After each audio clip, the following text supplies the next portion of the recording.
Hello বন্ধুরা, আবারও একটা ভ্লগ নিয়ে চলে এলাম।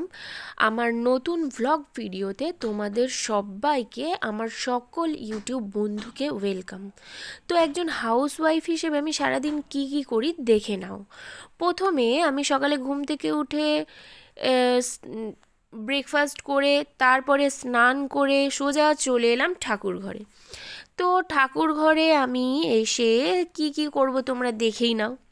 আমি ঠাকুরের গেটটা প্রথমে খুলে নিলাম। হ্যাঁ, তারপর দেখো ঠাকুরের পুজো করব, তো তার আগে তো ঠাকুর ঘরে অনেক কাজ থাকে। প্রথমেই আমি তোমাদেরকে দেখিয়ে নেবো ঠাকুর ঘরের চারিদিকটা দেখিয়ে নিলাম। নিয়ে এবার দেখো আমাদের মা খুবই জাগ্রত, তো মাকে সবাই প্রণাম করো। এরপর দেখো আমি তোমাদের সাথে গল্প করতে করতে বলে নিই, আমি ঠাকুর ঘরটা সুন্দর করে মুছে নেব। তো আমাদের বাড়ির মা দক্ষিণা মা, দক্ষিণেশ্বরের মন্দিরের আদলে তৈরি। মন্দিরের বাইরের ভিউটা আমি এর পরের ভিডিওতে দেখাবো। তো বন্ধুরা দেখো আমি ঠাকুর ঘরটা সুন্দর করে মুছে নিচ্ছি। এরপর আমি সোজা চলে যাব আমাদের বাড়ির বলতে পারো ফ্লাওয়ার গার্ডেন, যেখানে জবা ফুলের গাছই লাগানো রয়েছে। কারণ আমাদের বাড়িতে যেহেতু মা কালী আছেন, তাই আমরা জবা দিয়ে বেশিরভাগ পুজো করি। লাল জবা, গোলাপি জবা এইসবই রয়েছেন। শিউলি গাছ রয়েছে একটা ছোট্ট।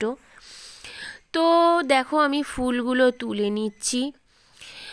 আর এদিকে দেখো আজকে ঠাকুরের বাসনগুলো আমার শাশুড়ি মা ধুয়ে দেবেন, কেননা আজকে আমার অন্য কাজ করতে গিয়ে অনেকটাই দেরি হয়ে গেছে। তো উনি বললেন কিছুটা তুলসী পাতা, জবা ফুলগুলো আর সাথে বেল পাতাটা তুমি তুলে নাও, আমি এদিকে ঠাকুরের বাসনগুলো ধুয়ে দিচ্ছি। আমি বললাম ঠিক আছে মা, তাই করো।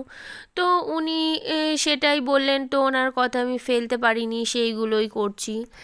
আচ্ছা, আর একটা কথা হচ্ছে এই শীতকালে এমনিতে তো জবা ফুল খুবই কম ফুটছে। দেখো এই গাছটাতে একটাই জবা দিয়েছে।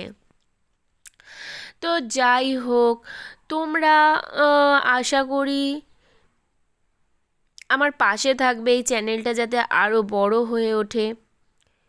তো দেখতেই পেলে শিউলি ফুল তোলা হয়ে গেল, সাথে সাথেই বেলপাতাটাও তুলে ফেললাম। এরপর দেখো এমনিতেই আজ বৃহস্পতিবার, ফুলও আনা হয়েছে বাইরে থেকে।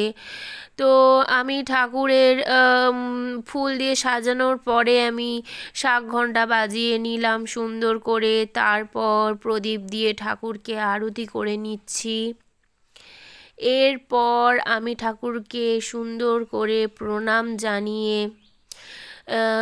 নিলাম। এরপর দেখো আমার দুটো ছোট্ট ছোট্ট গোপু সোনা রয়েছে। ওরা না কি করে বলো তো, ঠাকুর ঘরে রোজ দেখবো ওদের বালিশগুলো ছড়িয়ে ছিটিয়ে রয়েছে। এই কাঠবিড়ালি এসে না রোজ আমার গোপুর সাথে খেলে, জানো তো। আর আমার গোপু দুটো ভীষণ ভীষণ কিউট, আর আমার সব কথা শুনে আর আমাকে ভীষণ ভীষণ ভালোবাসে। তো যাই হোক দেখো আমি ঠাকুরের আশীর্বাদ নিয়েছি। এবার আমার জন্য সবাই ওয়েট করছে বাইরে, আমি কখন এসে ভাত বাড়বো, সবাই খাবে। তো চলো সোজা এরপর দেখা হচ্ছে রান্নাঘরে।